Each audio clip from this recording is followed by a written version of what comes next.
Representative Beverly Byron was elected to the United States House of Representatives in 1978, and she has been returned to office by the voters of Western Maryland for 4 successive terms, winning each time with nearly 70% of the vote. The margin of these victories certainly attests to the confidence which 6th District voters have in the quality of her leadership in Congress.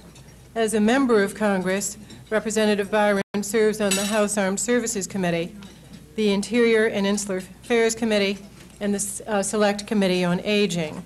From 1983 to 1986, Mrs. Byron chaired the House Special Panel on Arms Control and Disarmament. In 1987, she became the first woman ever elected to the chairmanship of an Armed Services Subcommittee. That subcommittee, the Military Personnel and Compensation Subcommittee, has oversight for 42% of our annual defense budget. Representative Byron is also a member of the Armed Services Investigations Subcommittee. In addition to her armed services responsibility, she also sits on these subcommittees: the National Parks and Public Lands and Water and Power Resources for the Interior Committee, the Housing and Consumer Interests for the Select Committee on Aging. She was born in Baltimore and raised in Washington. She was educated through college in Maryland, which gives her something in common with Senator Mikulski, who is thoroughly Baltimorean as well. Senator Mikulski was born here, the great-granddaughter of Polish immigrants, as many of you know. She was educated entirely at local schools and began her career in public service, fighting successfully against a 16-lane highway, which was slated to go through, practically right through here. Get up, everybody. I helped do it. She ran for the City Council and was elected in 1971. Later, beginning in 1976, she served in the House of Representatives. And then when Paul Sarbanes retired, she ran successfully for the United States Senate. Oh, Matthias, excuse me. I'm sorry. Sorry. It goes to show you can't make a mistake in front of this audience and not be corrected. With her election to the Senate, Barbara Mikulski has achieved a number of firsts. She is the first Democratic woman to hold a Senate seat not previously held by her husband. She is the first Democratic woman to have served in both houses of Congress, and she is the first woman ever to win a statewide election in Maryland.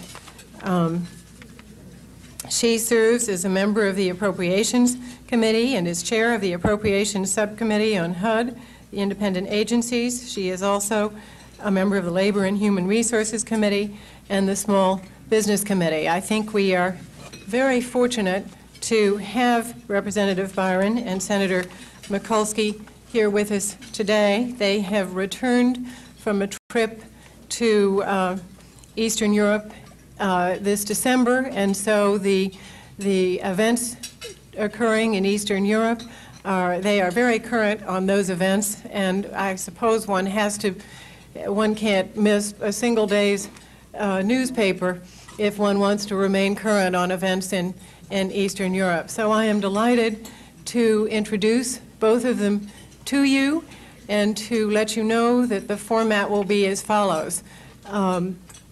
Representative Byron will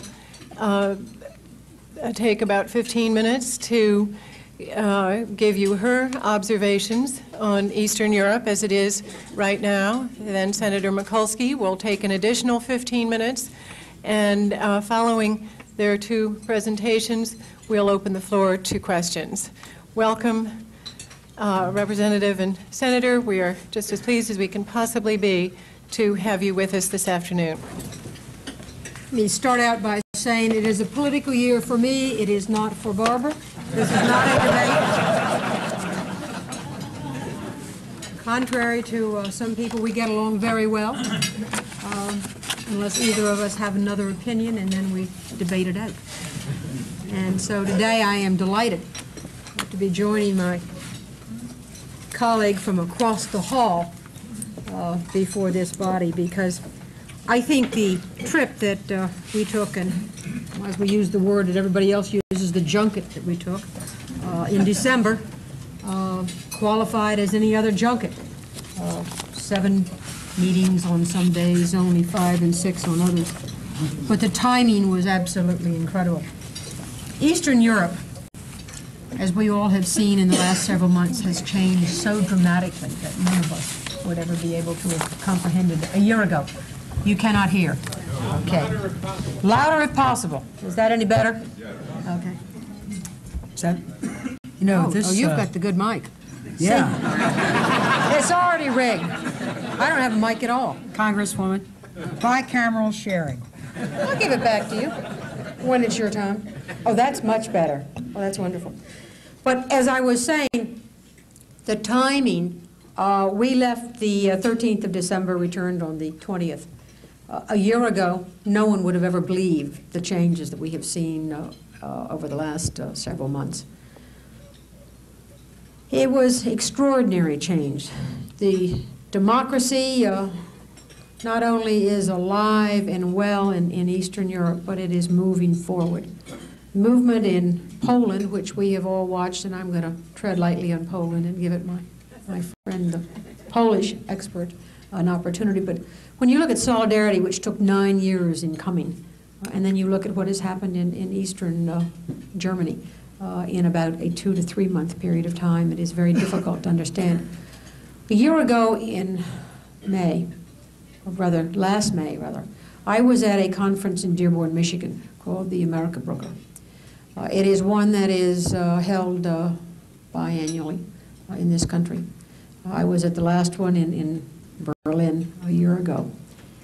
And I posed the question at one of the meetings, and that was because everybody was talking about 92 and the changes in Europe. And I posed the question, just kind of threw it out to see what kind of a reaction I would get. And I said, what about the wall coming down? Well, they all gasped.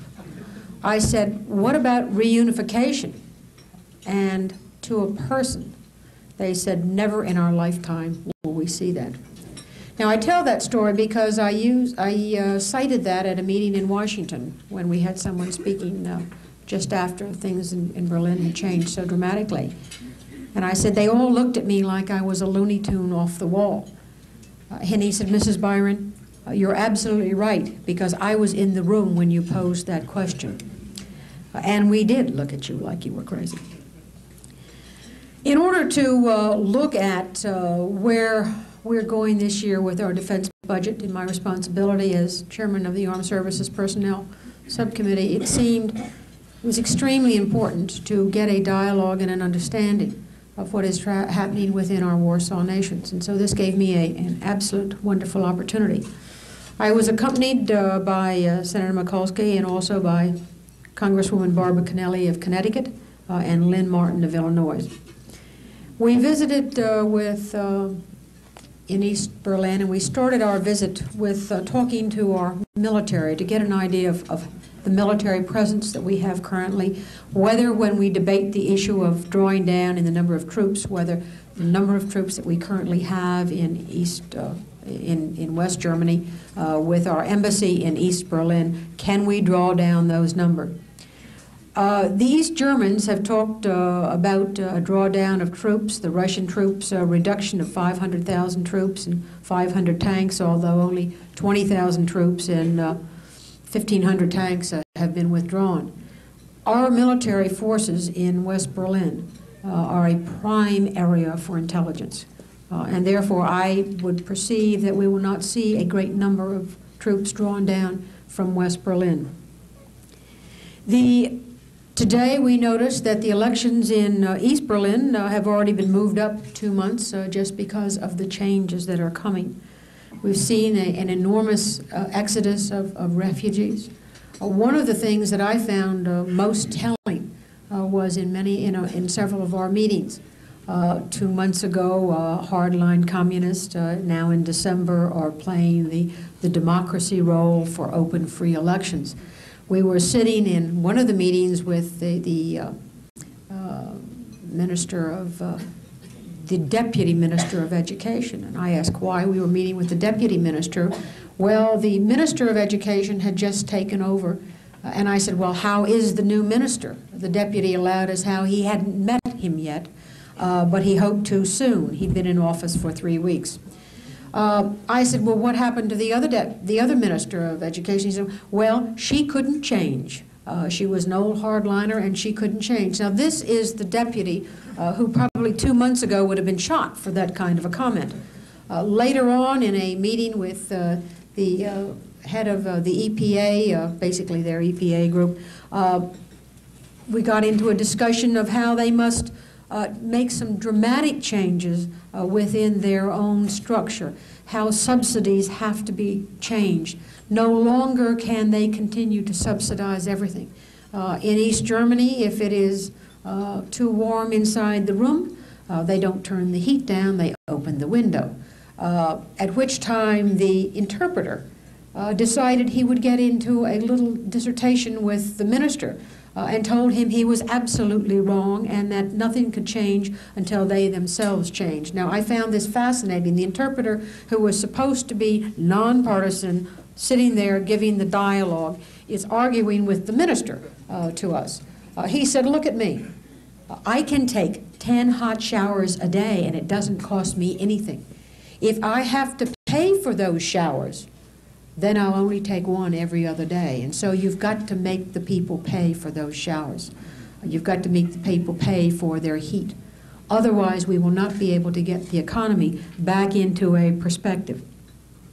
With the Minister of Health and Social Welfare, they talked about the challenges that they're faced with the exodus of all the young physicians and healthcare providers. An area that I asked about and I found rather interesting was, I said, what is your problem with drugs? How much of an impact do you have in drugs in this country? And also an impact with AIDS. As far as drugs were concerned, the answer was, we have no drug problem. I said, you have no drug problem? We have no drug problem. And I was astounded at that, and I looked astounded. He said, you see, you don't understand. We have no currency. No one is interested because we do not have hard currency, and so therefore drugs are not a problem. I said, well, let me ask you about AIDS. What is the problem on AIDS? He said, currently we have within the entire Eastern Germany area 36 cases of HIV positive, totally. We have of those 16 cases of active AIDS, 8 of whom have already died. The other 8 are all in one hospital. We looked surprised. He said, but you don't understand. You see, our borders have been sealed, and we are terrified about the opening of the wall, what of an impact it is going to make on this country with drugs and with AIDS. We know it's coming, and yet we don't know what to do to stem it. How can we, as a country, with my responsibility, he said, of health care, stem the flow of what we know is a given that is coming this direction? These are the kind of issues, not only in trying to rebuild a country, but these are the kind of issues that they're having to deal with. Education, their education system is having to change. The philosophy which seeks to empower one political ideology that they've been under for years is going to change. The people, the leadership that made history, wrote the history. There are many areas of people that have no understanding of what has transpired for the last 40 years within the country because it hasn't been taught. The word reunification is one that frightens many people, and others it excites. I think we are going to see it worked and discussed and talked about a lot before it happens. I think when we talk to the young people in East Germany, when we talk to a very impassioned young pastor who I think the Church of the Gethsemane was quite responsible for what transpired in that country, gave us the understanding of how it happened and how it happened without the problems that we saw. I will let Barbara talk about Poland, but I am going to tell one quick story on Poland, and that is when we met with the Polish Minister of Defense. Now, I mentioned, first of all, who was in the delegation. I don't know whether it was any notice of anybody, but it happened to be 4 women, not any male colleagues of ours. But the defense minister in Poland looked at us across the table, and he allowed us how I asked him, first of all, it was a Monday morning at 8 o'clock, and I looked at it across the table, and I said, you know, Mr. Minister, have you usually met with groups of women on military issues? And he looked and he said, oh, good heavens, no. No, I haven't done that before. And I said, well, do you find it unusual? He said, well, I find it unusual and I find it disarming. He said, frankly, I am very nervous. I worried most of the evening last night about this meeting this morning. I looked at him and said, you should be very nervous. We then went on into the dialogue of the number of troops that are stationed in Poland, the changes that are going to be coming about within Poland, and came away with a sobering realization of how difficult that country is with the starting point of really the reforms that have to be made to make it work. The work ethic, the change in their formulas of government is going to be enormous. Hungary was our last stop. Barbara, are you going to talk about Krakow and the EPA monitoring station? Yes. Okay. No. No, that's all right. Well, I'm going to talk about it one little quickly. You know, in Krakow we stopped and we went through the square, and Krakow is probably one of the most beautiful countries and cities in the whole world, and it is still preserved. It was not damaged during World War II. It is being destroyed by the air quality. We walked across the square in Krakow and went into the museum. Now, I thought, wonderful, we're going to get a little cultural exchange here. We ran up 3 flights of steps. We walked through 2 galleries with a wonderful art collection on the wall. We weren't given any time to look at that art collection. We went back behind the door into a cubicle where the janitorial crew sits and has a coffee pot. But over in the corner is a Swedish air quality control monitoring system. And the little man whose responsibility is for monitoring that system and getting the data every half an hour was there to give us a brief. Now, we all know the people and the kind that when they have prepared their remarks, it doesn't make any difference what your time schedule is, you're going to hear them all. He had the sheet of paper for the last 30 days of every half an hour air quality control monitoring, and he proceeded to discuss each and every facet of it with us. I decided that I could listen just as well and look out the window and at least get some feel of what Krakow looks like. That's what we did. We then moved to Budapest, to Hungary, for 2 days. We were 2 days in East Germany, 2 days in Poland, and 2 days in Hungary. And yet the time was so exciting and the timing was so incredible. The 2 days we were in Budapest was the Tuesday, Wednesday after the Sunday, Monday, when the borders in Romania were sealed. The word was beginning to filter out about the atrocities, the horror that went on in that country. And yet we had just left Germany and Poland, but then in Hungary, meeting with the political parties that are putting together a government, the political parties that have great hope and understanding. Some of them have taken a little bit of a page from our book. They showed us their videotape.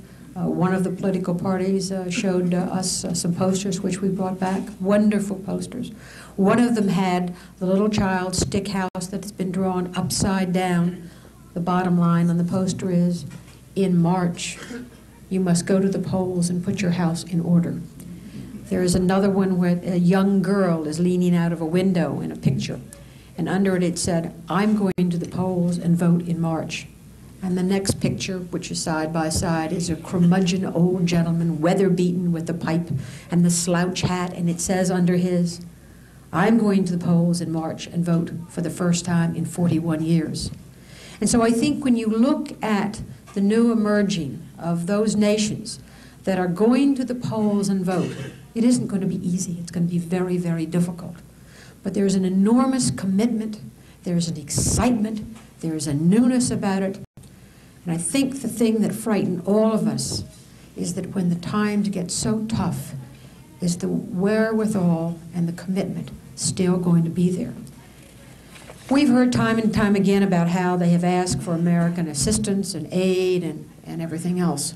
And they need it. They need it desperately. But they just don't need money. It isn't just the monetary assistance that they need. What they need more than anything else is what this country does so well, and that is the technical assistance.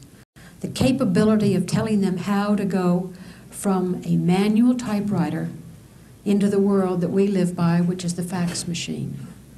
The understanding of how in the medical area to go from medical technology of 40-some years ago to maybe by increments 20 years ago. That type of technology they can handle. They don't have the infrastructure today. They don't have a stock exchange. They don't have hard currency. They don't have building codes. They have an enormous problem with air quality. All of the things that we take here for granted, they are just emerging, and they want to be partaking of those same quality of life that we have seen. And so the hand that I think we are going to give them is a hand of technical assistance. There's no doubt in any of the four minds of us that visited that the Japanese are there because in every single country we saw Japanese involvement. We saw Japanese looking at this, Japanese looking at that, wanting to assist, wanting to buy, wanting to help. And so I think that's the debate that we're going to have in this country, is what kind of technical assistance we're going to be able to give these new emerging nations. At the same time, we as members of Congress, and I on my subcommittee, look at our military structure and look at the number of troops that we currently have within our NATO structure and look at what we can draw down and what we can't draw down.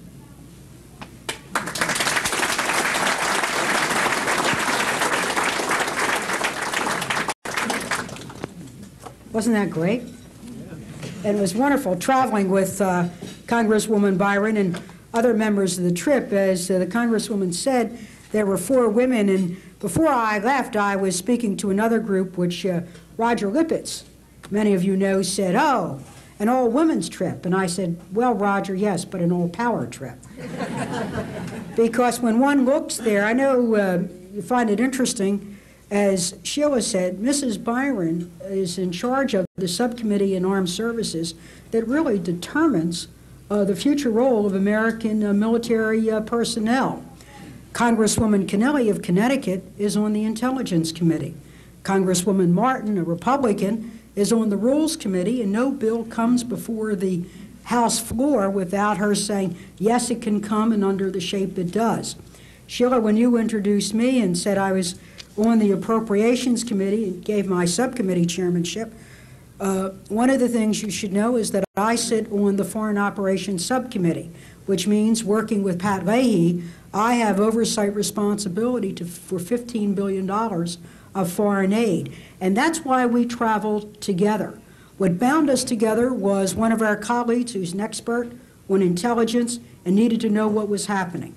Congresswoman Byron in her evaluation for military personnel, and for me to make sure that our American interests are really going to be well served in our foreign aid program, and what is the best way to fashion that for Eastern Europe. So that was the nature of the trip, and I must say I particularly enjoyed traveling with Congresswoman Byron because she indeed has been a very wonderful advisor on military personnel and what we're going to be doing there.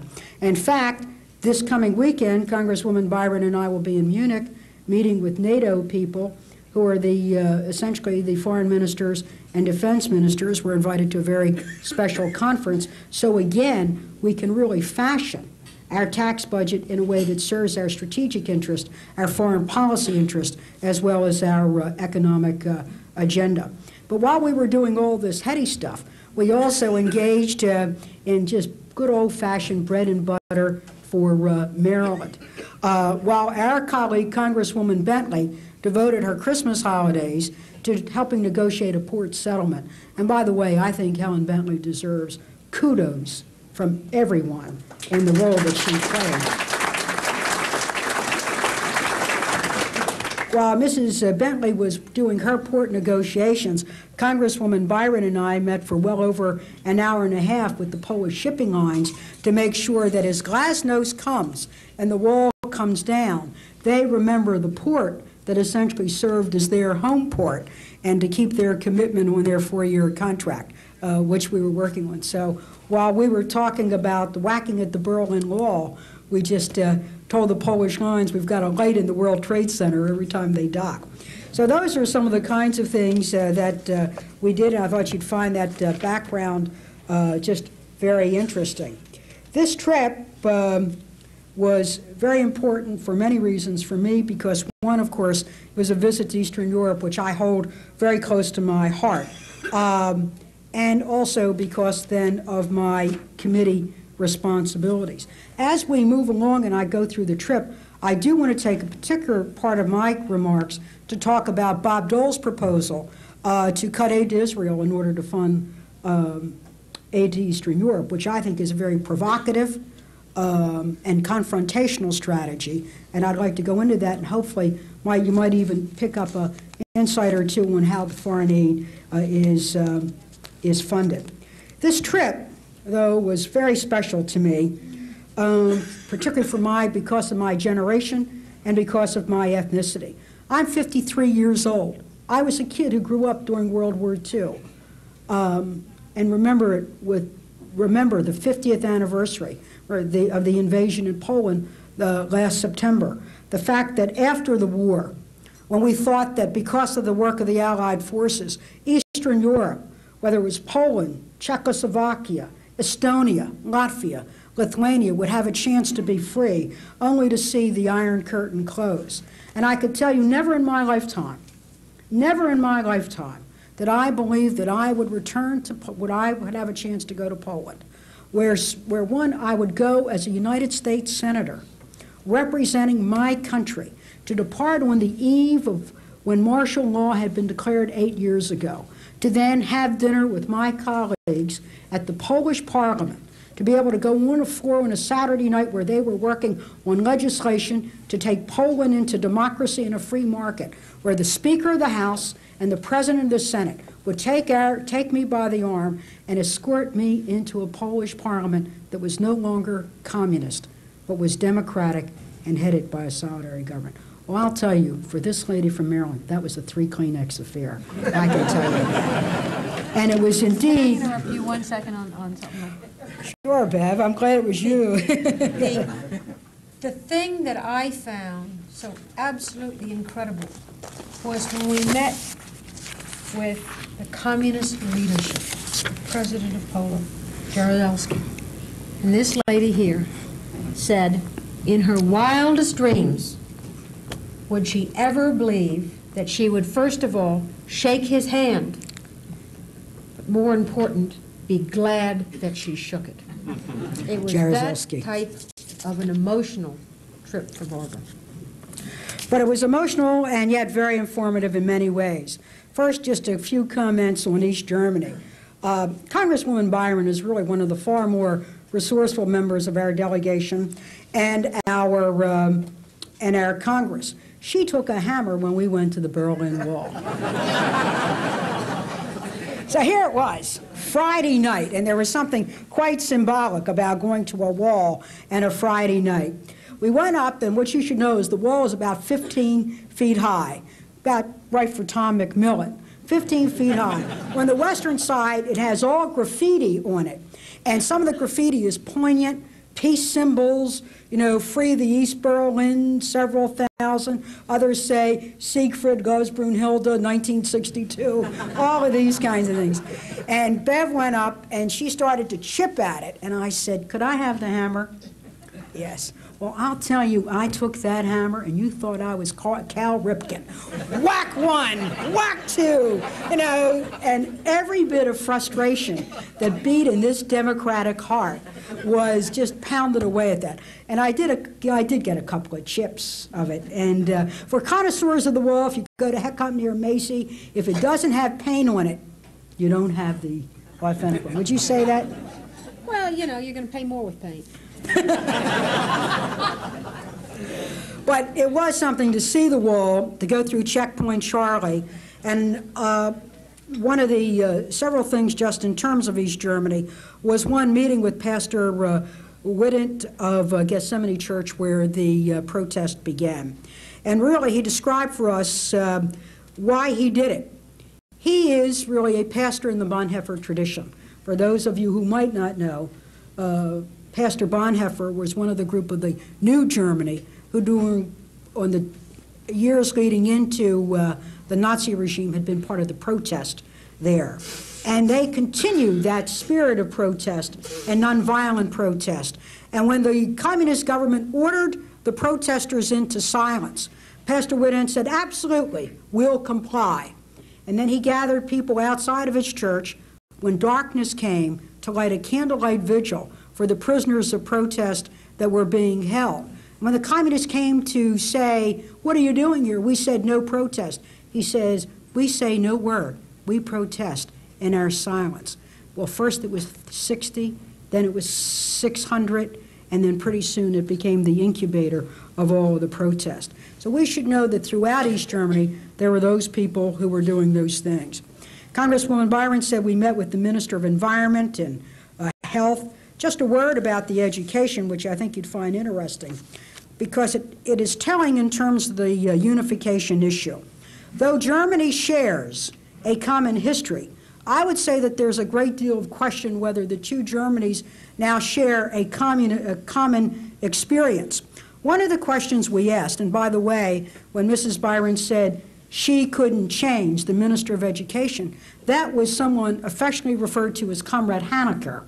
Mrs. Honecker, at one point, had been the Minister of Education.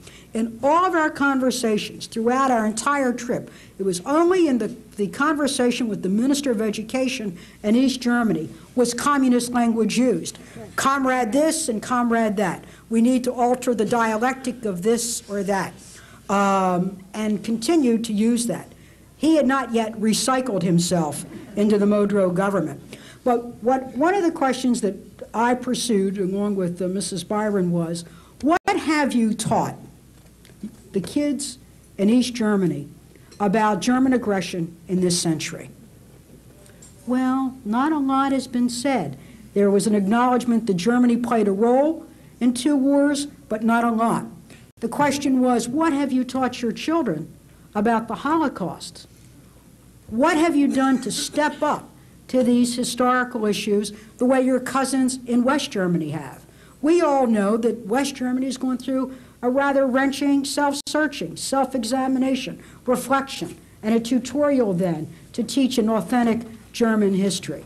What have you done there in East Germany? Well, the fact is, ladies and gentlemen, they've done very little. So when the kids in Leipzig march and talk, they have no understanding why there'd be a whole world out there that has caution about unification, that there's a whole world out there that views their country through a very different prism and has had a different set of experiences. So really, I bring to your attention that Germany's had a common history. The young people today no longer have had a common cultural experience, and that needs to be acknowledged as the talk of unification moves on. We could talk about those kinds of things in the discussion. The other, of course, Hungary was extremely informative because Hungary's all set to go. Probably from the standpoint of economics, Hungary is already on its way. Congresswoman Byron would tell you that when we met with the military, they already want to cut their military by 1/3 and move themselves into a National Guard status. They want Hungary to go neutral as quickly as it can to position itself then to move into EC 92. And as we look at the Euro developments, we always need to then look at Eastern Europe and how it's going to fit in. However, communism, ladies and gentlemen, is not only bankrupt as an ideology, it has bankrupted these countries that we visited. Each and every country we visited has no money, absolutely has no money. Hungary teeters on bankruptcy, Poland is broke, East Germany is a bit better off. But those are some of the kinds of issues that I think we need to really really be focusing on. For me, it was very interesting in Hungary to go through the streets where 30 years ago when I was a student at Mount St. Agnes College, Sister Kathleen, 30 years ago, I was a student at Mount St. Agnes when there was the Great Hungarian Uprising, for which there was no real Western response other than Catholic Relief Aid. And now to be in the same streets where tanks had come and where Hungarians had fought back by soap in the streets and taking down street signs and all those things they did, then to be seeing that it was the same line that the protesters had followed to move Hungary into democracy, where they'd gone to their parliament to take down the Red Star. So this is really quite a trip to see. And then, of course, I would like to then particularly focus, as I said, on Poland. In terms of some Euro themes, I guess on the positive side, we could say that in every country we visited, there was a tremendous amount of euphoria and a tremendous amount of pride and determination that there's no turning back. There is absolutely no turning back, and that there was a willingness to endure enormous sacrifice to then move their countries to democracy and to free enterprise. They were passionate about wanting not only political ties to the West, but also important economic ties. When they talked about then what were their biggest concerns in this area, many of them spoke two things that we heard consistently were the need for the survival of Gorbachev and the need for their economic help. Why were they concerned about the stability of Gorbachev when there's such a contempt now for communism, even within these countries? It is because Gorbachev signaled that no Warsaw Pact would be used against another Warsaw Pact to suppress their movement towards democracy, that enabled there to be the nonviolent coup in Poland, to enable the Hungarians to do their march, the protest in Leipzig, the Czechoslovakian movement, all of those things that we're seeing that are now stalled as we look at Lithuania and some of the others. But they know that they have survived because of what Gorbachev has signaled in terms of no military suppression. They want Gorbachev to survive so that they then can move on. They have terrible economic problems. Poland is in the midst of astounding hyperinflation. Hungary, as I said, is bankrupt. It's difficult, though, to know what the economic situation is in East Germany, but it is among the most heavily subsidized of them all. Just to concentrate for a moment on the Polish economic situation, they are now following a very stern IMF austerity program. Inflation is galloping, and they know that if they look at what they need to do, one is to bring it under control. They have taken the very strong medicine of devaluing their currency by 16%. They're trying to balance their state budget, which has resided on subsidies. They abruptly canceled their subsidies right before Christmas. That meant coal went up 600%, electricity up by 400%, and even bus fares went up over 200%. This is astounding. What has happened, and they also want to make their currency be convertible. This is against the backdrop that wages are very low. Most Poles make less than $100 a month. What is so stunning is it is the Solidarity government, the Mazowiecki government, that has opposed an economic program far more harsh on the Polish people than any other previous communist regime. They feel they need to do it. The Minister of Finance was going on TV the weekend we were there to explain the program. Our question was, you're a solidarity government.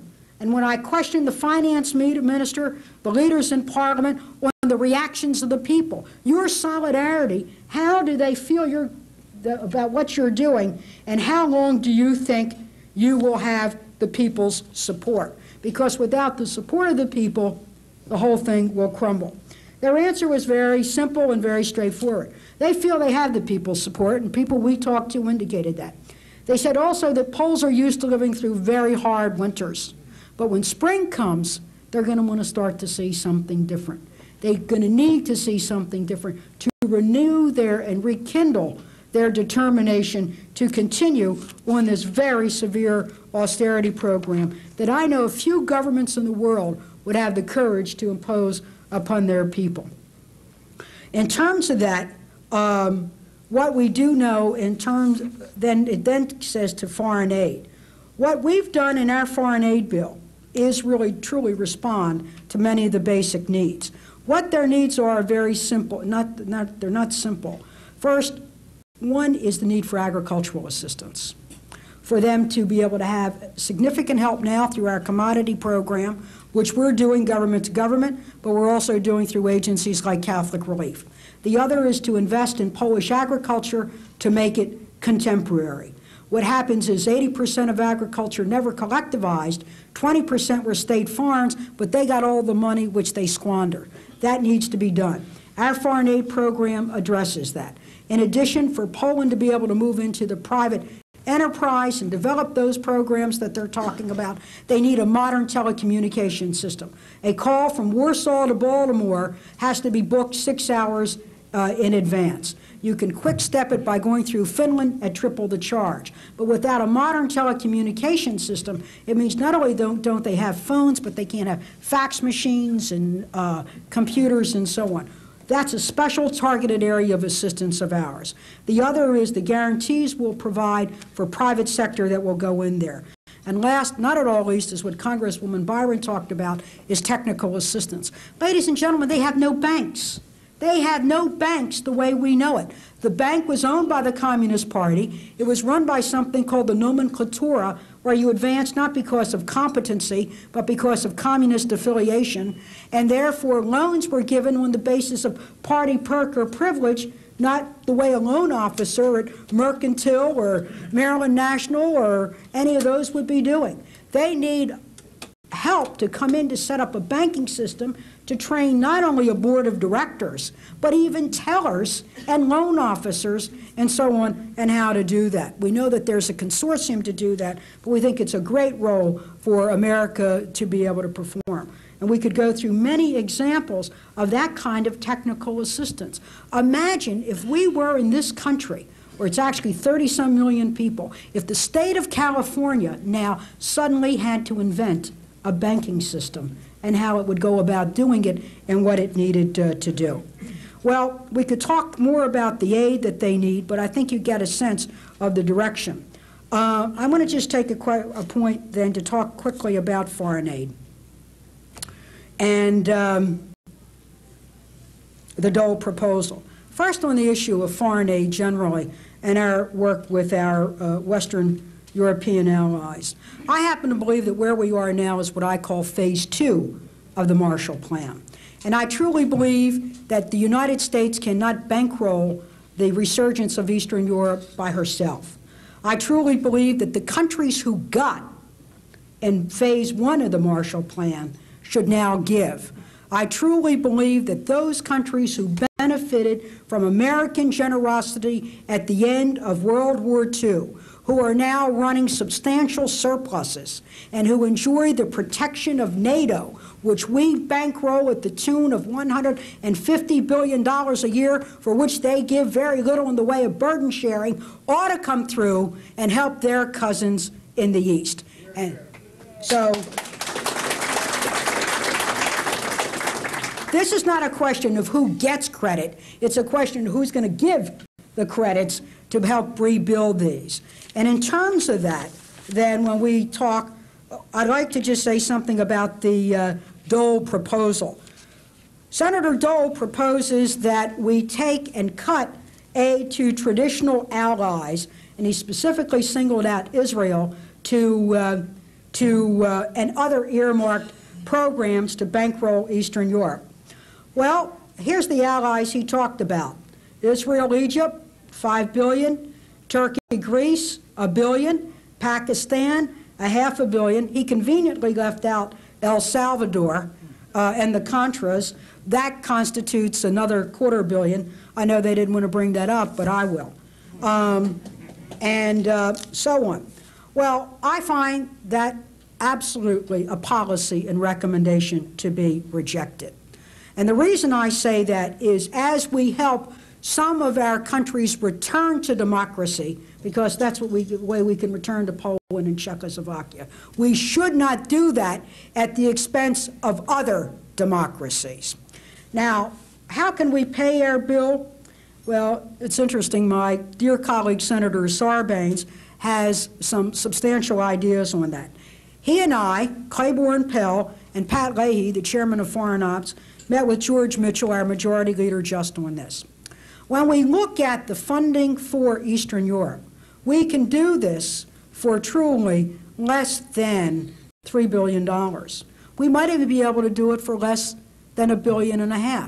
It is Senator Sarbanes' proposal is, let's take 1% out of the Department of Defense budget. There are those who say, is the Cold War over? Is the Cold War still on? We could debate that. But there is no doubt that out of a $300 billion defense budget, if we took 1%, that would give us $3 billion. And we think that's a tidy sum to bankroll our share and the refinancing of Eastern Europe. If we take a look at what we spent on NATO and the defense of Western Europe, where even Richard Pearl says the threat of military intervention is at a far lower rate than any other time in post-World War history. $150 billion for the defense, for the NATO defense, in military personnel and in weapons.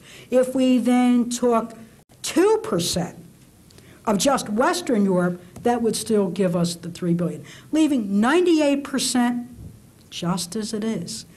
1% out of total DOD leaves 99% just as it is. So that's our alternative. And quite frankly, ladies and gentlemen, when we look at the threats in the world, Gorbachev is not our single threat. If Sam Nunn were sitting here, he would tell you that the two great risks in our world today are terrorism and also the rise of radical Muslim fundamentalism. We see it in Iran, Iraq, the rise of Muslim nationalism, and certainly the Armenia-Azerbaijan situation, and so on. If ever we are going to need allies in the Mediterranean and in the Middle East, it is now. We absolutely need Turkey and Greece because of the bulwark they are against that. Turkey comes right smack up against Iran, Iraq. When we look at Israel's strategic position, it is very important for us to maintain that relationship as we look at the flashpoints around the world. And talk about comeback democracies, what the heck is Pakistan? Benazir Bhutto out there, we're going to decide to cut her aid just as she's coming to grips with the terrible problems. I think that we should not squander the goodwill we have developed among these allies in what looks like a temporary quick fix budget. So I'll stop now. These are just my views on my trip, where I think the money can come from. And I can tell you, I think we need to look inward just as these other countries are. And what is our real threats? Because really, in some ways, our real threats are economic. And maybe we have to think about some of the things we need to do. But in all of this, I'm truly happy that finally these walls are coming down after 40 years. Thank you.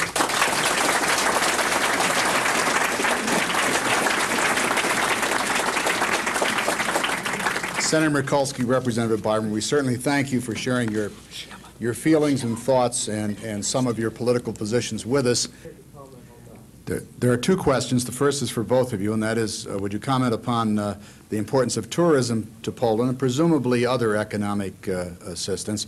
And the second question is, would you comment upon unification of Germany in general, but specifically the complications occasioned by the fact that obviously German-speaking former German territories are part of Poland? Well, first on tourism, of course, it is very important to Poland. It's very important to all the Eastern European countries because you bring goodwill and you bring hard currency, which, of course, they want to remain in the country. In addition to that, I'm surprised he didn't say, buy that Polish vodka, buy those Polish hams that are going to steam into your port with the 4-year contract Senator Mikulski and the others keep reminding us of, and so on. So, sure, they want as much economic exchange, particularly to bring hard currency in the country. They're also going to be looking at foreign investment to really go into joint ventures with Polish enterprises. That has tremendous opportunity, but I would caution you, we're going to be holding hearings in my small business committee on small business opportunities in Eastern Europe, but because they have no convertible currency, whoever goes in is going to need very deep pockets. And I might add, so do the tourists, but you'll have a hell of a good time, I'll tell you that. Let me touch very quickly on the tourism in Poland, because we have had American tourists in Poland, not in enormous numbers, for many years. I think you're going to find that numbers grow. I found it very interesting that Marriott made the conscientious decision 4 years ago to go into Poland. Just opened, as you said, last fall, a 500-bed hotel with the American philosophy in there, and I think that is going to be a very big drawing card for Americans going into Warsaw. As far as the unification in Germany is concerned, I do not see that coming at all soon. I think we are going to have a very difficult time within East Germany, just basically getting the fundamental economy to a stand where it's going to be able to function. One of the things that has concerned the four of us coming back from this trip is, how do they transfer the new democracy down to the working public? The individual that has been going off to work in the morning and coming home in the evening, but has not been putting in, by our standards, a day's work. They're going to be in a situation where they're going to be getting less for their day's work, having to put in longer hours, and to be productive, which we have not seen in the past. And so therefore, I think that is going to be a real stumbling block to get East Germany moving again. You talked about former parts of Germany that are now part of Poland. We went through the same thing when we were in Hungary, because the Romanian borders were all sealed, and the Hungarian people were concerned about Transylvania, which was formerly a part of Hungary. Now, currently, we saw Mr. Gorbachev in Lithuania and Estonia and Latvia, and the problems that were transpiring there, which his trip to that area was somewhat productive compared to what has happened in the other areas subsequently. At that time, everybody was astounded that there would be so much of a hue and cry against Mr. Gorbachev on that visit. That was child's play compared to what later on has transpired. So I think when you start looking at redefining the borders throughout Eastern Europe, I think you are going to be a long time before they all get straightened out. If I could just say something on the unification question. I think all would agree that sometime in the future, Germany will be unified. That is in the distant future. What needs to be arrived upon fairly quickly, though, is what is the process, the timetable, and the rules of the game for unification. Why? First, there needs to be a fairly immediate agreement on what the geography of that would be. And we can tell you in Poland, they were feeling very prickly about the idea of returning to pre-World War II boundaries. And I think anyone concerned about international law would reject pre-World War II boundaries throughout the Germany. The second thing is, why a goal and a timetable and all needs to be quickly established is East Germany is facing a terrible brain drain of people, one of which 4,000 physicians have left, as well as nurses, laboratory assistants, bus drivers, and so on. You now have the German military in hospitals and doing bus work and even sanitation collection, because people, young, energetic, entrepreneurial with some education, are fleeing to West Germany. West Germany itself is suddenly, in the euphoria of it all, having rather substantial problems in terms of how to handle the new population, where the cities are being saturated. The mayor of Hamburg saying, I can't handle anymore. And we could go around saying that. Also, the social cost as well.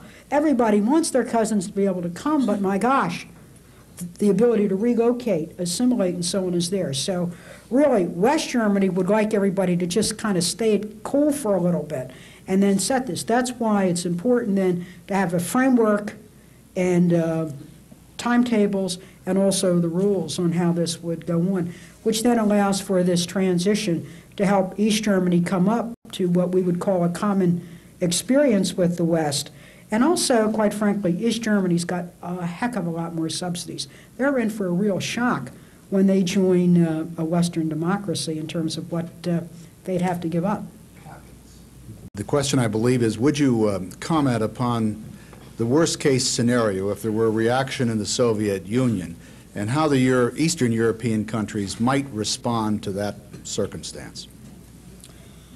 Well, this would be purely speculation and conjecture on my part, sir.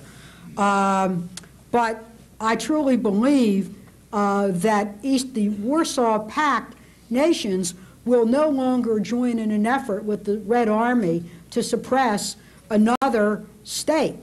So that I don't think, for example, the Polish Army was used to suppress Czechoslovakia along with the Red Army during Prague Spring. I don't think the Polish Army would do that. The Hungarian Army is in the process of reshifting itself. And as Congresswoman Byron, who's really an expert in strategy, says, military might is based not only on the numbers of men and material, but the willingness to fight. And I think the Warsaw Pact, I don't know if the Cold War's over, but I think the Warsaw Pact is disintegrating. Let me add one quick point on that, because one of the questions that I asked the Hungarian defense minister when we were meeting with him at the time the borders were sealed in Romania, had they gone on a heightened stand of alert? Were the Russian troops that were in Hungary on a higher stand of alert? Did they work in unison together on exercises, or what was basically their correlation of the two military forces? And I was very interested to hear him say that, A, they had not gone on a higher stand of alert, which led me to believe that were the Romanian government to call for assistance and Russian assistance, it would not have been there. And so we'll have to thank our guests for what has been, I think, for all of us, the most enjoyable afternoon. Good job. Good job.